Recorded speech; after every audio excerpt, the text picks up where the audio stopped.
जी हाँ। सो हमारे इन हवाई अड्डों को जो बंद किया हुआ है, जी। ये यात्री को ये कष्ट जरूर होता है कि किसी की फ्लाइट बुक होगी, किसी को जाना पड़ रहा होगा, किसी को वहां उतरना पड़ रहा होगा, ठीक है।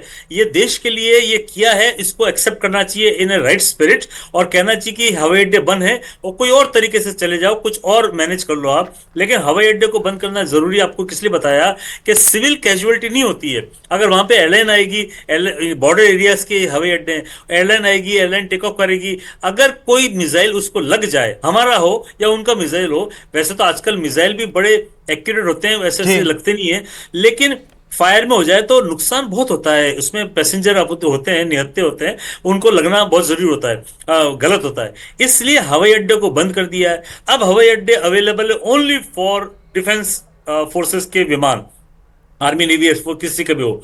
अब वो अब एज पर प्लानिंग, एज पर प्लान उड़ेंगे, लैंड करेंगे, और सिविल कैजुअलिटी का इसमें कोई सवाल ही जी, पैदा नहीं होता। एक एक इसलिए महत्वपूर्ण बंद खबर किया तो हमारे अच्छा दर्शकों को किया। हम बताते चले। जयपुर में आतिशबाजी पर भी रोक लगा दी गई है। राजस्थान की राजधानी जयपुर से इस वक्त की सबसे महत्वपूर्ण खबर है, जहां पर नागरिकों के लिए काफी महत्वपूर्ण यह है कि 9 जून तक किसी भी तरह का ड्रोन उड़ाने पर प्रतिबंध लगाया गया है और किसी भी तरह की आतिशबाजी या लाइटिंग करने पर भी प्रतिबंध लगा दिया गया है। तो सभी नागरिकों को चाहिए कि इसको गंभीरता से लें, और अगर जो लोग इस तरह की गाइडलाइन को तोड़ेंगे उनके खिलाफ कानूनी कार्रवाई भी होगी। जी देखो, ये बहुत अच्छी बात है। जयपुर में ये आतिशबाजी हो रही, इनको कोई मतलब ही नहीं है, देश की लड़ाई चल रही है। कल एक अखबार में फोटो आई थी कि पूरा शहर में ब्लैकआउट है, और वहां पे क्रिकेट का जो एक मेकशिफ्ट मैदान बनाया छोटा सा, जिसमें नेट लगा के फुल फ्लड लाइट चल रही है, क्रिकेट खेल रहे हैं वहां पे लोग, बच्चे जो भी होंगे। जी। ये एक बहुत ही गलत, ये इररिस्पॉन्सिबल बिहेवियर इन चीजों का, ये नहीं करना चाहिए। इसकी आंख ना कान खुले रखो, और पूरा देखते रहो कि कहाँ पे क्या गड़बड़ हो रही है, और पुलिस को रिपोर्ट करना, आर्मी को रिपोर्ट करना, आर्मी का कॉन्वॉय, आर्मी के कोई जा रहे हो उनको मदद करना, ये काम हमारा बच गया है। और न कि चलो होगा तो वहां होगा, हम तो लाइट जला के करते रहेंगे। ये गलत धारणा, ये ये इस नहीं तरह होनी की चाहिए। गतिविधियां नागरिकों को नहीं करनी चाहिए। जैसे कि चंद्रमौली साहब बता रहे हैं, जालोर में ड्रोन उड़ाने पर प्रतिबंध लगा दिया गया। बड़ी खबर जालोर से आ रही है, जयपुर के साथ साथ, और 9 जून तक जयपुर में किसी भी तरह का ड्रोन उड़ाने का प्रतिबंध है। सीमावर्ती जो इलाका है उसमें भी पूरी तरह से प्रतिबंध लगातार लगा हुआ है। मैं एक टिप्पणी चाहता हूं चंद्रमौली साहब, छोटी सी आपकी इस पर, कि टर्की के जो ड्रोन हैं वो आइडेंटिफाई हुए हैं। जितने ड्रोन हमले किए गए पाकिस्तान की तरफ से, उनमें ये टर्की का स्पेशल इंटरेस्ट क्यों है इस तरह से, और वो खुल करके क्या पाकिस्तान के समर्थन में क्यों आ रहा है? इसके पीछे का राज क्या है सर? देखिए, टर्की के ड्रोन है और पाकिस्तान चला रहा है। आपको मैं अपनी कार दे दूं, आप चलाते हो मर्सिडीज में, आपको कहूं भैया मेरी स्विफ्ट गाड़ी ले जाओ, तो आपको कम से कम 10 मिनट उसको चलाने में थोड़ी दिक्कत होगी। उसकी टर्न रेडियस कम होगा, स्टेयरिंग थोड़ा हार्ड या लाइट होगा, या गियर ऐसा होगा, या वो गियरलेस गाड़ी होगी, दिक्कत होती है। इधर टर्की के वो 4-6 दिन पहले उनका जहाज आए, उन्होंने उन्होंने ड्रोन्स भेज दिए, चला लो, और ये पाकिस्तान चला रहा है। तो पाकिस्तान चला रहा है, ज्यादातर तो कंप्यूटर से कंट्रोल हो जाते हैं, उनके 2-4 टेक्नीशियन, 10 टेक्नीशियन भी आए होंगे टर्की के। लेकिन देखिए, खाना बनाने के लिए शेफ भी अच्छा होना चाहिए। तो इन्होंने चला तो दिए, और आप इमेजिन करो 400 ड्रोन में से अगर 200 ड्रोन या 150 ड्रोन या 100 ड्रोन भी हमारे अगर टारगेट पे गिरते, कितना बड़ा नुकसान होता। क्योंकि टारगेट पे पहुंच करके ड्रोन अपना काम करता है, कम करता है लेकिन करता जरूर है।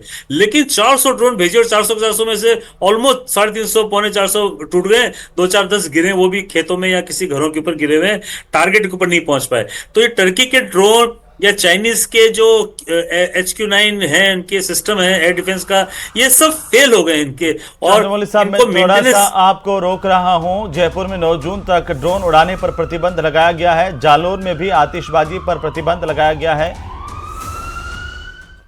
भारत पाक के बीच तनाव को देखते हुए एहतियात के तौर पर आज ये निर्णय लिया गया जयपुर कमिश्नरेट की ओर से, जिसमें additional police commissioner doctor Rameshwar ने एक आदेश जारी किया, जिसमें अगले 1 महीनों तक राजधानी जयपुर में सभी तरह के ड्रोन उड़ाने पर पाबंदी लगा दी गई है। साथ में आतिशबाजी करने और उसके अलावा जो आतिशबाजी का भंडारण करने, बेचने पर भी प्रतिबंध लगाया गया है। 9 जून तक ये आदेश प्रभावित रहेगा, लेकिन साथ में जो शादी समारोह चल रहे हैं उसमें कहीं ना कहीं पुलिस के विशेष अनुमति लेकर के इसको किया जा सकेगा, ऐसा भी एक क्लॉज संभवतः इसमें दिया गया है। लेकिन आदेश में यही है कि पूरी तरीके से आतिशबाजी और ड्रोन उड़ाने पर जो शहर की सीमाएं जयपुर कमिश्नरेट की, वहां पर इस तरह के प्रतिबंध। विष्णु, जालोर से भी इसी तरह की जानकारी आई है, वहां पर भी क्या ये क्लोज है कि अनुमति लेकर के शादी समारोह में ड्रोन उड़ाया जा सकता है, आतिशबाजी की जा सकती है? देखिए हेमंत, बिल्कुल जालोर से भी इसी तरह की खबर आई है, लेकिन अभी लोकल पुलिस से ये इनपुट अभी नहीं मिल पाया है। लेकिन जयपुर का जो है, क्योंकि शादी समारोह के जो सीजन है इस वक्त चल रहा है, और उसको देखते हुए कहीं ना कहीं जो प्रतिबंध जो है उसको उसमें क्लॉज इस तरह का दिया गया है। जी बिल्कुल विष्णु, बहुत शुक्रिया तमाम जानकारी के लिए। और जालोर के इलाके से भी बड़ी जानकारी। और इसी बीच बड़ी खबर आ रही है, जम्मू कश्मीर के सांबा में गोलाबारी हुई है। रण क्षेत्र से इस वक्त की सबसे बड़ी जानकारी हम आपको बता रहे हैं। जम्मू कश्मीर के सांबा में गोलाबारी की खबर मिल रही है। कल भी पाकिस्तान की तरफ से मेंढर, तंगधार, उरी, पुंछ राजौरी, अखनूर के इलाकों में जबरदस्त गोलाबारी की गई थी। लगातार हमारी जो वायु सीमा है उसका उल्लंघन किया गया था। आज फिर नापाक हरकत पाकिस्तान की तरफ से हो रही है। सांबा के इलाके में, चूंकि एलओसी के पास का पूरा इलाका है, और सांबा के इलाके में यहां गोलाबारी करने की जानकारी पाकिस्तान की तरफ से सामने आ रही है। लेफ्टिनेंट जनरल सत्यपाल कठेवा साहब, सांबा किस तरह का पूरा इलाका ये सेक्टर है, और यहां पर पाकिस्तान की तरफ से अब गोलाबारी होने की जानकारी सामने आ रही है। कठेवा साहब,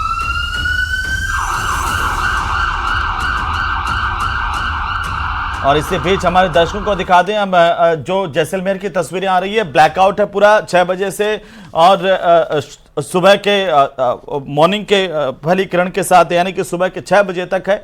और किस नागरिकों से ये अपील की गई है, देखिए पूरा जैसलमेर पूरा ब्लैकआउट है, और बाड़मेर पूरी तरह से ब्लैकआउट है। पहले से ही नागरिकों से निवेदन कर दिया गया था। सांबा से इस वक्त तस्वीरें आ रही है, वहां पर गोलाबारी की खबरें मिल रही हैं। जैसा कि आपने बताया हेमंत, वहां गोलाबारी की खबर है। ये सांबा ऐसी जगह है जो सांबा के आगे की तरफ, नॉर्थ की तरफ, वहां पे एलओसी है।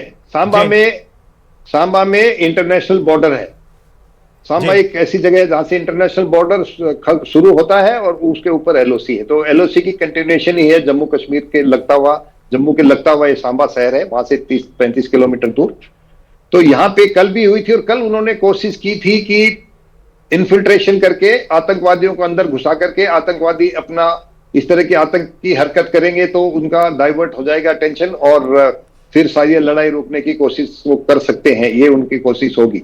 दूसरा, जो आपने थोड़ी देर पहले बताया, ये जो आतिशबाजी पे बैन लगाया, अभी 2 जिलों में लगाया। मुझे पूरा विश्वास है कि सुबह तक हर एक, खास करके जो बॉर्डर एरियाज हैं वहां पे भी इसका बैन होगा आतिशबाजी का। हाँ, वहां पर पहले से ही लागू कर दिया गया था सर, जो हमारा बॉर्डर इलाका है। ड्रोन भी इसीलिए बंद करते हैं कि, और जो अभी एयरक्राफ्ट का मूवमेंट किया सिविल वाला, ऐसे लड़ाई के समय में जब अंदेशा हो कि दुश्मन आपके ऊपर हवाई हमला कर सकता है, उस समय आपके जो एयर डिफेंस सिस्टम है वो कोई भी, क्योंकि आपने सिविल के लिए वो बंद कर रखे हैं, कोई भी सिविल का हवाई जहाज उड़ेगा नहीं वहां पे। तो उसके बाद में अगर आपको कोई प्रोजेक्टाइल या कोई हवा में उड़ता हुआ कोई ऐसा कोई भी चीज दिखाई देगी, आप उसे दुश्मन का ड्रोन मानेंगे या दुश्मन की मिसाइल मान के उसको बर्बाद करेंगे। इसीलिए जब भी ऐसा अंदेशा होता है तो अपने जो एयरफील्ड्स हैं उनको प्रिकॉशनरी तौर के ऊपर, उनके ऊपर सिविल की सारी हवाई को बंद कर देते हैं। दूसरा, जो ये आतिशबाजी है, क्योंकि आजकल इतनी अफवाहें फैल रही हैं कि बम फूटा, वहां पर ये हुआ, कोई ऐसा नहीं समझे कि रात को इसको, जो आतिशबाजी को भी इस तरह की कोई सोशल मीडिया में डाल दे कि वहां पे बम फूट रहे हैं। इसीलिए प्रिकॉशनरी तौर पे बहुत अच्छा काम किया है कि